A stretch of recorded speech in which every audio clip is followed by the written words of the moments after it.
Hi beautiful ladies, welcome to SRK Telugu beauty tips. నేను మీ అంజని. ఈరోజు మీతోని ఒక చక్కటి వీడియోని అయితే షేర్ చేయబోతున్నానండి. ఈరోజు వీడియోలో నేనేం షేర్ చేయబోతున్నాను అని అంటే, మన హెయిర్ ఏ టైప్లో ఉంది, దీనికి ఎటువంటి పోషన్ ఇవ్వాలి అనేది తెలుసుకుందామండి ఈరోజు వీడియోలోని. చాలా చక్కటి వీడియో, ప్రతి ఒక్కరికి కూడా ఉపయోగపడుతుంది కనుక వీడియోని ఎక్కడ కూడా స్కిప్ చేయకుండా చూడండి.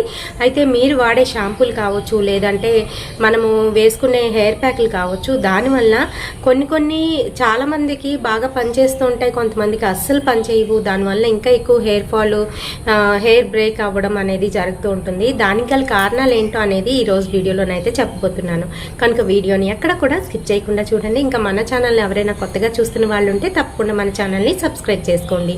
మీరు సబ్స్క్రైబ్ చేసుకోగానే పక్కన ఒక బెల్ ఐకాన్ కూడా వస్తుంది, అది కూడా హిట్ చేసినట్లయితే నేను పెట్టే ప్రతి వీడియో నోటిఫికేషన్ మీ వరకు వచ్చేస్తుందండి. ఇప్పుడు ఇంకెందుకు ఆలస్యం, లేట్ చేయకుండా వీడియోలోకి వెళ్ళిపోదాం.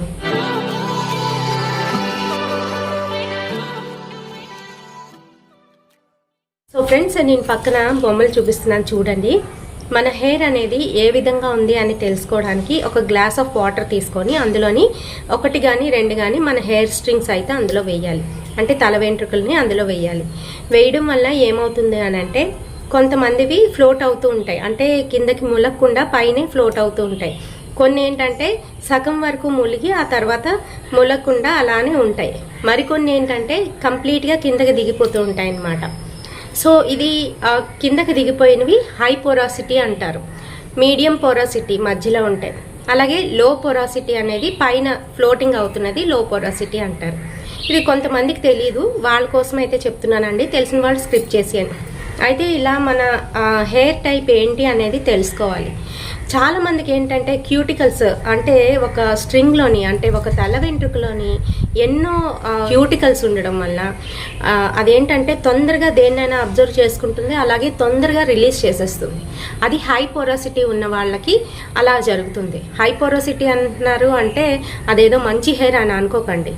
ఆ హై పోరాసిటీ ఉన్న వాళ్ళదే బాగోలేదు హెయిర్ అని అర్థం అనమాట. మీడియం స్టేజ్లో ఉన్న వాళ్ళది చాలా బాగుంది అని అర్థం. అలాగే పైన ఫ్లోట్ అవుతున్నది ఏదైతే ఉంటుందో అది కూడాను కొంచెం ప్రాబ్లం ఫేస్ చేస్తుంది అని అర్థం అనమాట. దానికి ఏమవుతుందంటే, లో పోరాసిటీ ఉన్న వాళ్ళకి ఏంటంటే క్యూటికల్స్ చాలా దగ్గరికి టైట్గానైతే ఉంటాయి. సో దానివల్ల ఏంటంటే మనం ఏది అప్లై చేసినా, ఏ ప్యాక్ వేసుకున్నా లోపలికి వెళ్ళడం చాలా కష్టం. ఆయిల్ రాసుకున్నా ఇంకేది చేసినా కూడాను లోపలికైతే వెళ్ళవు, అంటే తొందరగా పెనిట్రేట్ చేయలేదు అది. సో ఆ హెయిర్ ఏంటంటే గట్టిగా అయిపోవడం వల్ల, దానికి ఏ పోషణ లేకపోవడం వల్ల అది తొందరగా పాడయ్యే ఛాన్స్ అయితే ఉంటుంది. అలాగే హై పోరాసిటీ హెయిర్ వాళ్ళకి కూడాను. ఇలాంటి వాళ్ళు ఏం చేయాలి, ఎటువంటి కేర్ తీసుకోవాలి, ఎటువంటి షాంపూలు యూస్ చేయాలి అనేది ఈరోజు వీడియోలో చూద్దాం. అయితే ఫస్ట్ వచ్చేసి మనం హై పోరోసిటీ హెయిర్ గురించి మాట్లాడుకుందాము. ఈ క్యూటికల్స్ చాలా ఎక్కువగా ఉండడం వల్ల ఇది తొందరగా తెగిపోవడం అనేది జరుగుతుంది, రఫ్నెస్ ఉంటుంది, తొందరగా బయటికి వెళ్తే ట్యాంగిల్స్ అనేవి, చిక్కులు అనేవి ఎక్కువగా పడిపోతూ ఉంటుంది. అంతేకాదు దీనికి ఏదైనా ప్యాక్ పెట్టామనుకోండి తొందరగా అబ్జర్వ్ చేసుకుంటుంది. అలాగే మనం వాటర్తో కడిగేస్తే వెంటనే అదంతా కూడా పోవడం అనేది కూడా జరుగుతుంది.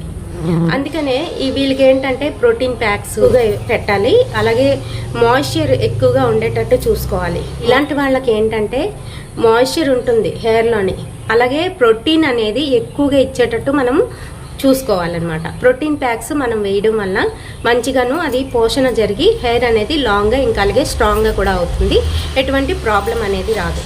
మీడియం పొరాసిటీ ఉన్న వాళ్ళకి ఏంటంటే వాళ్ళు ఎప్పుడు ఏం చేస్తున్నారో అదే కంటిన్యూ చేయాలి, వేరే వైపు వెళ్ళకండి. ఎందుకంటే వీళ్ళది షైనీగా, సిల్కీగా చాలా బాగుంటుంది వీళ్ళ హెయిర్.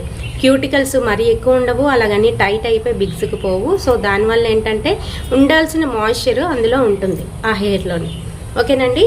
అండ్ లాస్ట్ వన్ ఏదైతే పైకి తేలుతుందో అది వచ్చేసి లో పోరాసిటీ. ఈ లో పోరాసిటీ హెయిర్ ఉన్న వాళ్ళకి ఏంటంటే వాళ్ళకి దగ్గరికి అయిపోతాయి అన్నమాట, క్యూటికల్స్ దగ్గరికి అయిపోతాయి. ఇప్పుడు ఏదైనా ఒక దాంట్లోకి వెళ్ళాలి అని అంటే, మన చర్మంలోకి ఏదైనా వెళ్ళాలి అని అంటే చిన్న చిన్న హోల్స్ ఉండబట్టే కదా మన చర్మం పీల్చుకోవడం అనేది జరుగుతుంది. అలాగే హెయిర్కి కూడాను, హెయిర్కి సంబంధించి క్యూటికల్స్ అంటామన్నమాట. ఈ క్యూటికల్స్ దగ్గరికి అయిపోవడం వల్ల అది దేన్ని లాక్ చేయలేదు, అంటే దానిలోకి పీల్చుకోలేదు, అలాగే బయటికి వదలలేదు. దానిలోని ఒకసారి మాయిశ్చర్ వెళ్ళింది అనుకోండి లాక్ అయ్యి ఉంటుంది, బాగుంటుంది హెయిర్. సో ఆ మాయిశ్చర్ని లాక్ చేయడానికి మనం ఎక్కువగా బటర్ ఉన్న మాయిశ్చరైజర్స్ ఏవైతే ఉన్నాయో అవి అప్లై చేయాలి హెయిర్కి. దాన్ని ఆ రకంగా పోషణ అయితే ఇవ్వాలి. ఈ రకంగా 3 రకాల హెయిర్స్ని కూడాను మనం ట్రీట్ చేయాలి. అండ్ అలాగే ఎటువంటి షాంపూలు వాడాలి అని అంటే క్యూటికల్స్ దగ్గరగా ఉన్న వాళ్ళకి, లో పొరాసిటీ ఉన్న వాళ్ళకి మీరేంటంటే అన్ని లైట్ షాంపూస్ని వాటర్లో మిక్స్ చేసి పెట్టుకోవడం ఇలాంటివి అయితే తప్పనిసరిగా చేయాలి. లైట్ ఆయిల్స్, తొందరగా ఇంకిపోయే ఆయిల్స్ ఏవైతే ఉంటాయో వాటిని అయితే మనం పెట్టుకుంటూ ఉండాలి. అలాగే హై పొరాసిటీ ఉన్న వాళ్ళు ఏంటంటే మీరు కొంచెం ఆయిల్స్ అనేవి, ఆముదము అలాంటివి పెట్టుకుంటే మంచిగానైతే పోషణ అయితే అందుతుంది. ఎందుకంటే తొందరగా అబ్జర్వ్ చేసుకుంటుంది కదా, సో మంచిగా పోషణ అందుతుంది. ఆ బ్రేకేజెస్ ఏవైతే ఉన్నాయో అవి అవ్వకుండా ఉంటాయి, నీట్గా అయితే ఉంటుందన్నమాట. మీకు సంబంధించి అటువంటి షాంపూనే యూజ్ చేయాలి. మరీ ఎక్కువ అందులోని పారాబిన్ కానీ, సిలికాన్ కంటెంట్ కానీ ఇలాంటివి ఏవి లేకుండా చూసుకోవాలి. హెయిర్కి సంబంధించి ప్రతి ఒక్కరు కూడాను ఫాలో అవ్వాల్సింది ఏంటంటే హీట్ ఎక్కువ పెట్టకుండా చూసుకోవాలి. అలాగే స్టైలింగ్ చేసేటప్పుడు మీకేంటంటే చాలామంది మాయిశ్చరైజర్ ఇవన్నీ కూడా అప్లై చేస్తూ ఉంటారు కదా. ఎవరికైతే లో పోరసిటీ ఉందో అటువంటి వారు ఏంటంటే మాయిశ్చరైజర్ ఏదైతే ఉంటుందో అది కొంచెం ఎక్కువ పెట్టినా పర్వాలేదు. హై పోరాసిటీ ఉన్న వాళ్ళకి ఏంటంటే ఎక్కువ ఏవి కూడా పెట్టకూడదు. అలాగే బాగా థిక్గా ఉన్న ఆయిల్స్ ఇలాంటివి, కండిషనర్స్ ఇలాంటివే యూజ్ చేయాలి. ఓకేనండి, మీకు పూర్తిగా అర్థమైందని అనుకుంటున్నాను. ఒకవేళ అర్థం అవ్వకపోతే నాకు కామెంట్ సెక్షన్లో కామెంట్ చేయండి, నేను మీకు సమాధానం అయితే ఇస్తాను. మీరు ఇప్పుడు వాడుతున్న షాంపూలు మీకు పడుతున్నాయా లేదా అనేది చెక్ చేసుకొని ఆ తర్వాత నేను చెప్పిన విధానంగా అంటే హై పోరోసిటీ ఉందా, లో పోరోసిటీ ఉందా అనేది చెక్ చేసుకొని మీరు అటువంటి షాంపూలు అంటే బాగా కెమికల్ బేస్డ్ షాంపూలు అనుకోండి, హై పోరోసిటీ వాళ్ళకి ఏమవుతుందంటే తొందరగా అబ్జర్వ్ చేసుకుంటుంది కదా, సో పాడైపోయే ఛాన్స్ ఉంటుందన్నమాట. అందుకనే వాళ్ళకి ఏంటంటే కొంచెం మైల్డ్గా ఉన్న షాంపూస్ ఏవైతే ఉంటాయో అవి యూజ్ చేయాలని రికమెండ్ చేస్తూ ఉంటారు. అయితే ఈ వీడియోలో నేను ఫుల్ ఇన్ఫర్మేషన్ ఇచ్చానని అనుకుంటున్నాను. వీడియో నచ్చినట్లయితే తప్పకుండా ఒక లైక్ అయితే వేయండి, షేర్ చేయండి మీ ఫ్రెండ్స్ అండ్ ఫ్యామిలీ మెంబర్స్కి. మరిన్ని ఇలాంటి బ్యూటిఫుల్ అండ్ ఇంట్రెస్టింగ్ వీడియోస్ కోసం తప్పకుండా ఫాలో అయిపోండి SRK తెలుగు బ్యూటీ టిప్స్. రేపటి సరికొత్త వీడియోతో మళ్ళీ మీ ముందుకు వచ్చేస్తాను. Until then bye.